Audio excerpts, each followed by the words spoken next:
Our republic is being restored. We the people must learn to stay free. How do we govern ourselves? We must learn the ancient ways.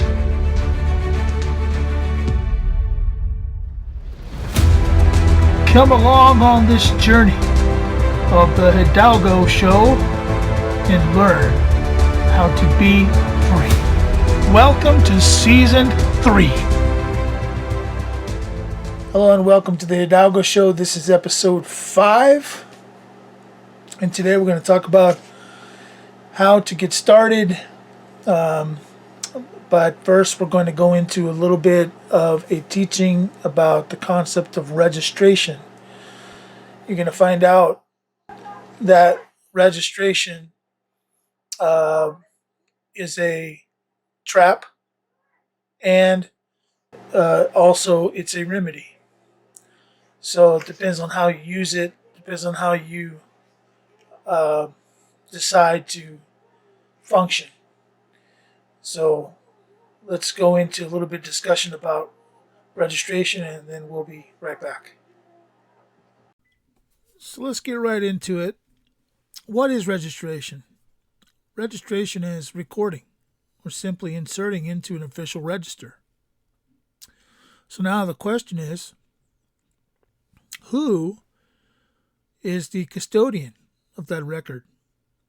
Because the custodian of that record, as you'll find out very soon, has the right, which is given to him through registration, through the concept of registering, has the right to look over or jurisdictional rights. In other words, they can adjudicate.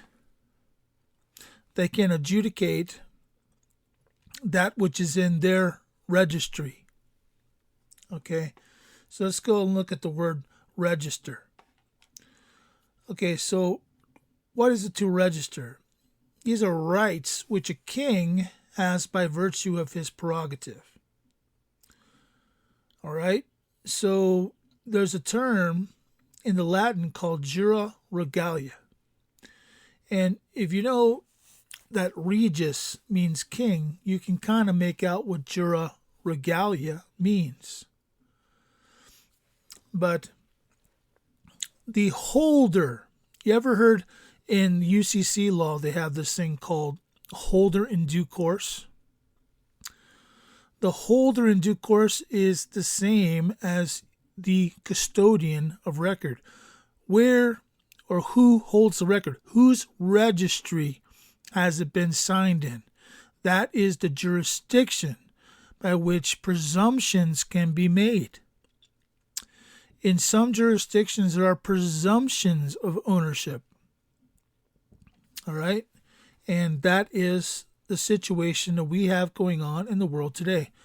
The corrupt nature of government in general has presumed a position of being able to dictate its power over those who register their properties with them. So they have the power of adjudication. Let me show you this. Jura regalia in Domain's Law Dictionary means rights which belong to the crown or to the government. All right? Now pay attention. Right here.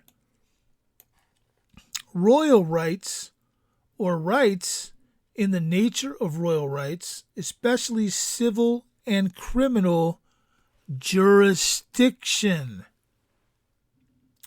So when you record something at your local level, your federal level, whatever level you choose to record it, you are handing over to them the right to adjudicate a matter.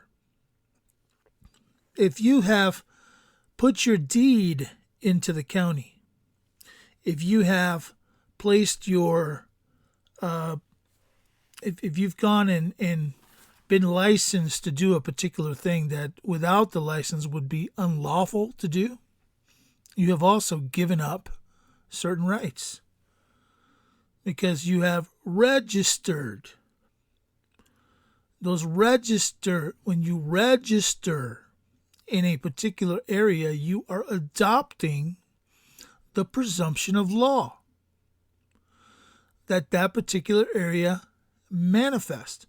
There are subjects of law that are created at every level on this planet. If you are a Catholic and you attend a Catholic church and you have become a member of a Catholic church by registering into the Catholic Church, you have obligations. There are certain times of year when certain canons will be insisted upon you. That is no different than anything else. This exists in every area of our world. So I want to make it clear. Let's continue reading. Here's the words of Moxley and Whitley. Legal rights which belong to the monarch, traditionally the person of the monarch, but mostly now rights the exercise of which belong not to king or queen, but only on behalf and behest of the government. There is a presumption that these rights belong to the government. These legal rights belong to the government. They can presume and associate those rights in whatever manner they choose to. That's a little bit of a problem here in America because we have a double-edged sword. If we consent, then we're asking to be governed in that way. Well, in what way do we consent? We consent by registering. If you register to vote, right? Are you consenting to whatever outcome happens? Yes. You're consenting to it. It doesn't matter whether your vote went your way or not. You're consenting to it because the vote is a democratic function. It's not a Republican function. You know, that republic that we're guaranteed under Article 4, Section 4 of the Constitution. We're guaranteed that. But the vote is a democratic function. Now, those leaders that we elect are supposed to abide by the limited authorities that have been delegated to them under the Constitution. And, we can attempt to hold them to that, but as we continue to consent, either by acquiescence or by assumption or whatever way, as we continue to consent, we are registering our consent. It is time that rather than registering into this system, this Babylonian system that continues to come and take more and more and more and more and more, it is time for us to register into our own kingdoms, into our own houses. We can come into agreement with other families and create states in a sense. What do you think a state is? A state is a bunch of families coming together into agreement these are the rules. This is how we're going to publicly see one another. These are the protections we're going to protect one another in these ways. That's what it is. You don't think that you and your family can get together with people in your neighborhood or, cause to come into reality communities of like-mindedness? You don't think you can do that? Yeah, you can. And guess what? That agreement has power, both spiritually, because agreements spiritually are very powerful. Where two or three are gathered, agreeing upon something. Okay? Also, the power of agreement has political effect. Imagine what you could do if you were in agreement with the person that lives next to you and they next to them. You have communities of people rising up and saying, you know what, we're done. We don't want to be a part of that anymore. We want to be a part of the republic that our founding fathers set up, that was free, that assumed and presumed that we were free people, and that our land, we have inherent rights that run with our land, inherent covenants that are with God, not with man. We don't have to do things your way, government. These are things that we have to get. We have to get right. We have to get them right. It is time for us to go back into a mode learning how to self-govern and learning how to self-govern well. And it starts at the level of registration. Hey guys, this is Rick from TWA. It is extremely important in these days that we live that everyone has private forms of communication, not only for everyday conversations, but also for things such as purchases, medical records, and travel plans. Email is one of the most important forms of messaging for the most sensitive types of information. In the name of convenience and free services, companies have slipped things into their policies that allow them to watch your every move on the web. Your information is being used and purchased in ways that continue to become more invasive by the day. Getting a private email account is only the first step in taking back as much of your privacy as you can. Go to the link provided below this video to secure your very own private email account for $3.99 a month or just $39.99 a year. If you act today, you get your first month on me by entering coupon code 46CQDJDT. That's 46CQDJDT at checkout. Start today. Protect your information now. Okay. So as you heard, registration is very important. It's very important to understand that you're going to form a registry in your own jurisdiction. Now, to do that, there's three things that you have to accomplish so that you can function in this world. Okay, the first thing that you have to do is you have to establish a jurisdiction by declaration, because everything that we do in this human realm is established by declaration. When we established our Constitution as a country, we first made a Declaration of Independence to cut away from that which was presumed upon us, right? It was presumed that we had a connection with the mother country, and that was Great Britain at that time. And now we've cut away from there. We've declared independence, and now we are Americans. So,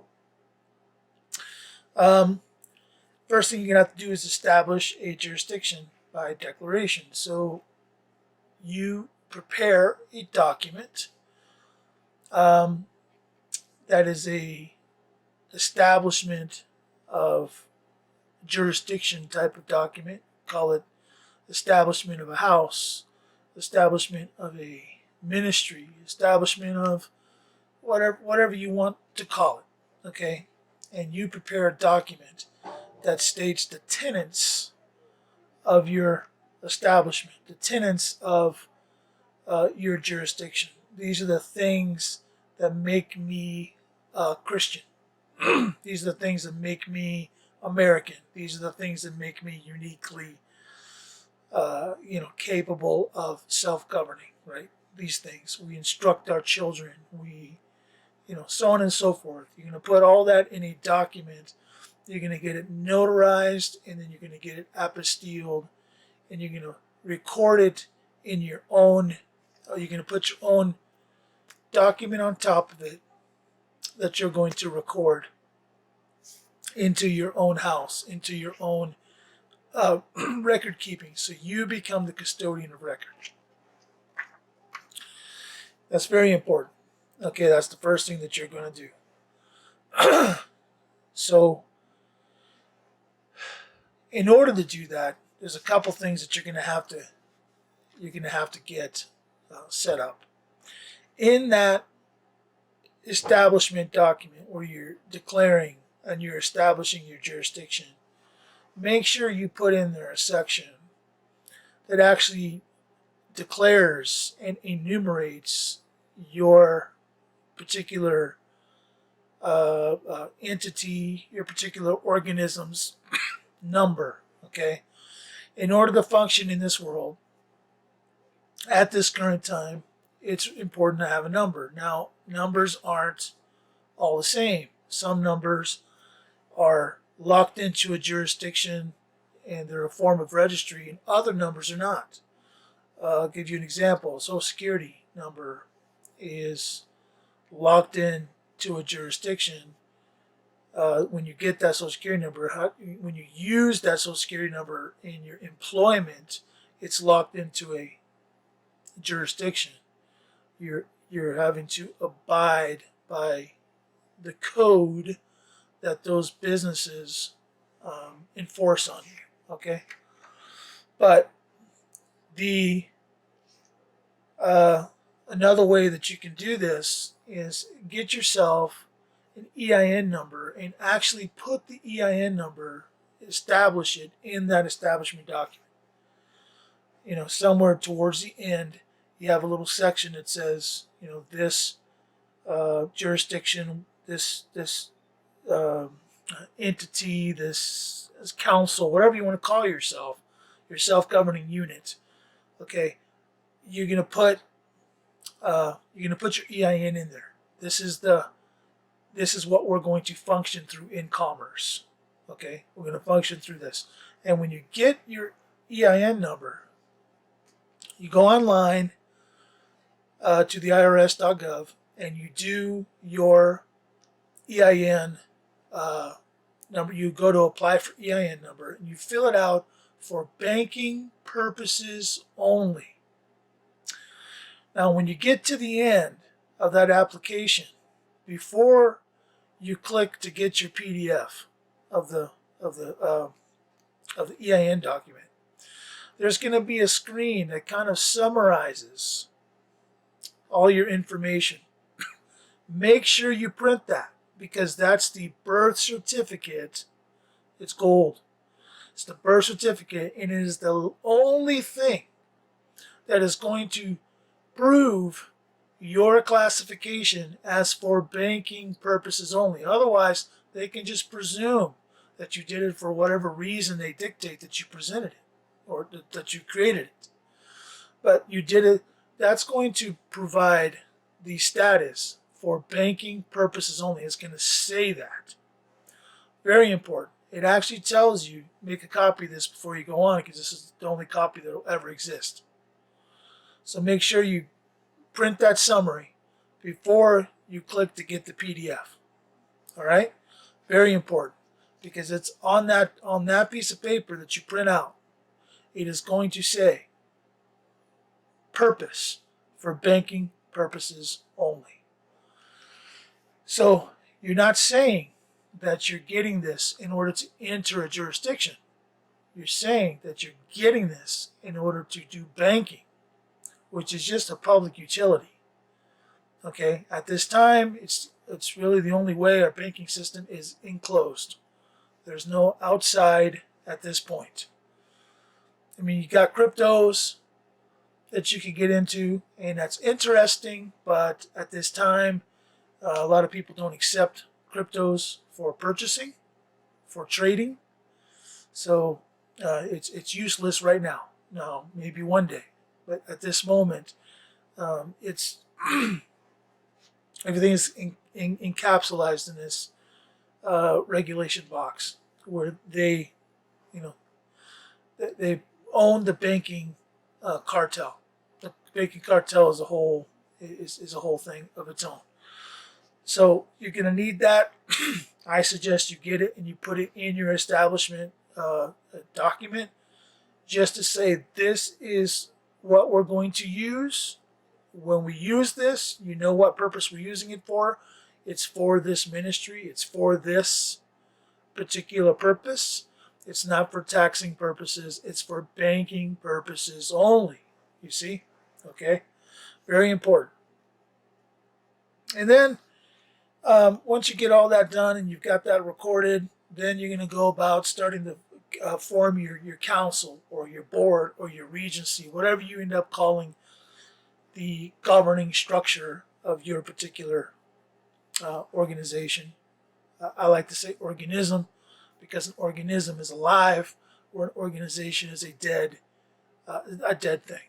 It's something that's fiction, that's made up of organisms, but it is a fiction in itself. So I like to call it an organism rather than an organization. Jesus went around creating organisms. He called disciples. Those are organisms, not organizations. He didn't call Disciples Incorporated. He called 12 disciples.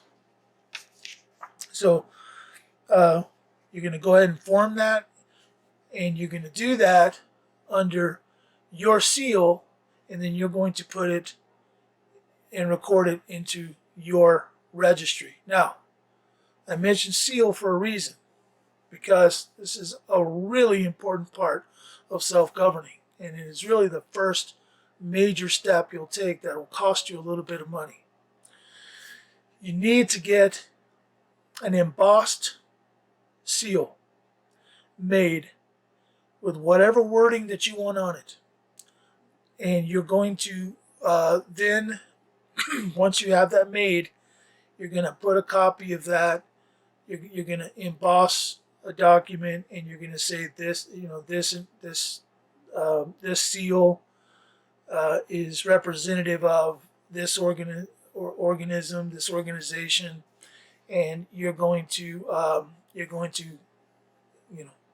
that's going to be your first document that you seal, and under your seal, and you're going to put that into your records. Because the administrator or the paterfamilias, whatever you want to call the person who has the ultimate authority in your structure of self-governance, whatever you call that person, you're going to want to give them, this is a separate document that you're going to do, right? You're going to grant them authority to use the seal. And the granting of authority to use that seal is kind of like an enabling act, right? You're doing an enabling act, enabling someone in particular to seal the documents and to use the seal. And they're going to be the custodian of the seal. Very important to have these words understood. Custodian of the seal means the holder of the seal, the user, the one with the authority to use that seal. Now, in my understanding and the way I have put this together, I have a second seal made that is just an administrative seal. It's a seal for the recorder. We have a designated recorder in our structure. And that recorder, when they copy something that's been recorded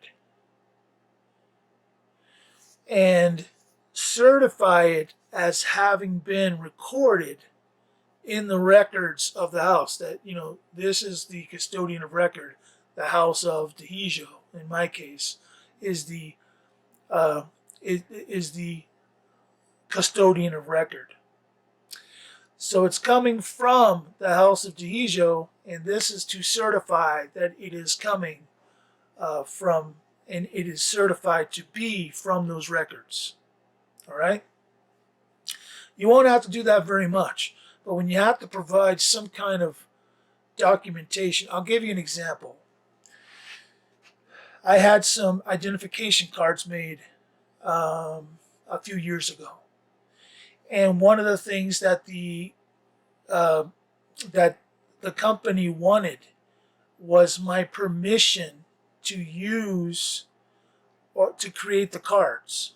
Okay, my permission to use a particular picture or logo, or to make these cards. So that required a document from my house. We call it the House of Diegeo. So we made a document giving authority to this company to create these IDs for an express purpose, right? And then we recorded that in our house, and then the recorder took that and certified a copy that we sent to this company. Now they're used to working with governments, right? They're used to working with governments, so they understand what a certifying seal is. Usually, their certified seals are just ink. There's no embossing or anything, but they're used to the idea of a certified seal.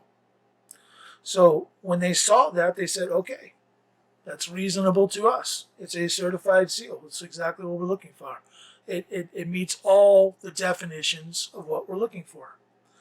And they did the business for us. And to this day, we've got IDs made for a couple members of our house that we use when we need to. So so that's something that's something for you to take into consideration. So I'm going to be referring back to a lot of the foundations that we made, a lot of the foundations of the first 3 videos.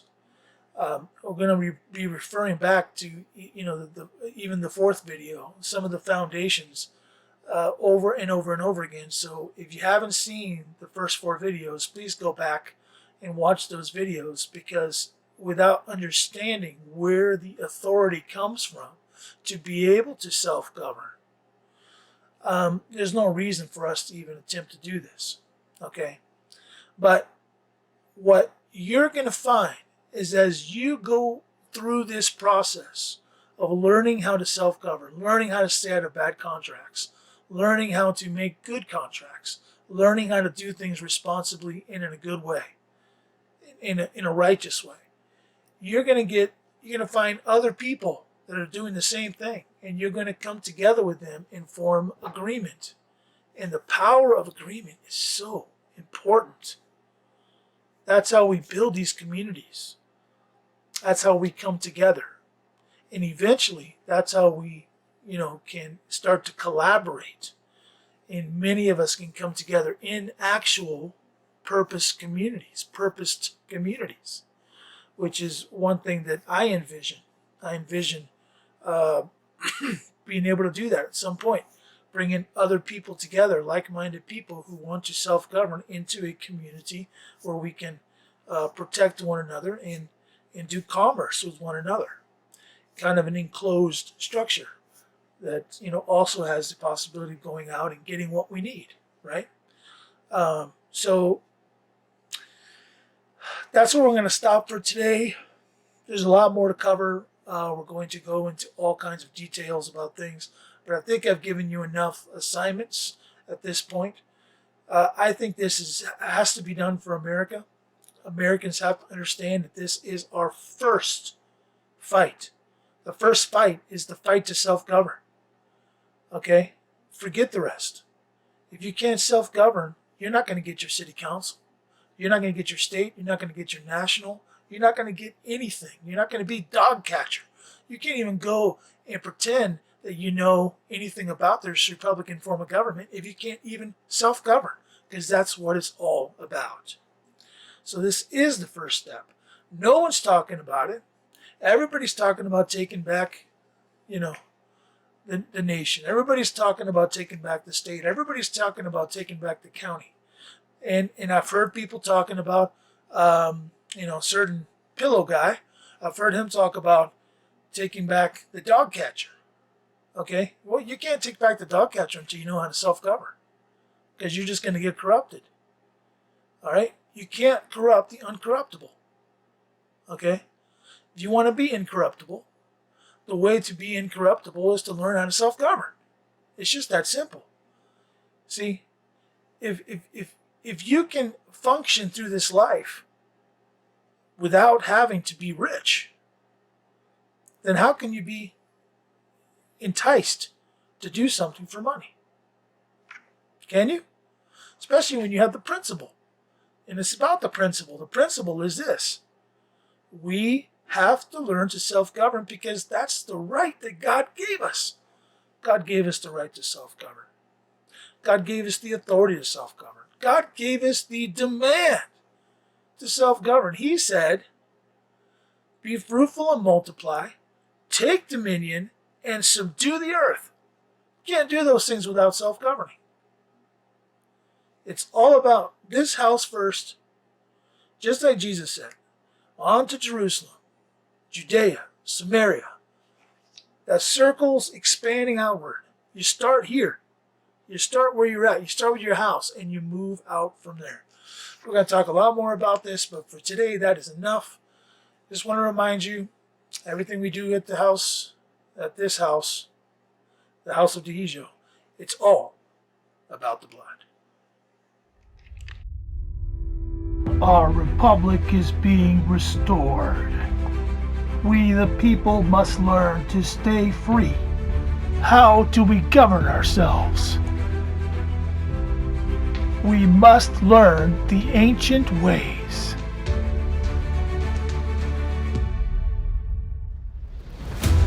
Come along on this journey of the Hidalgo Show and learn how to be free.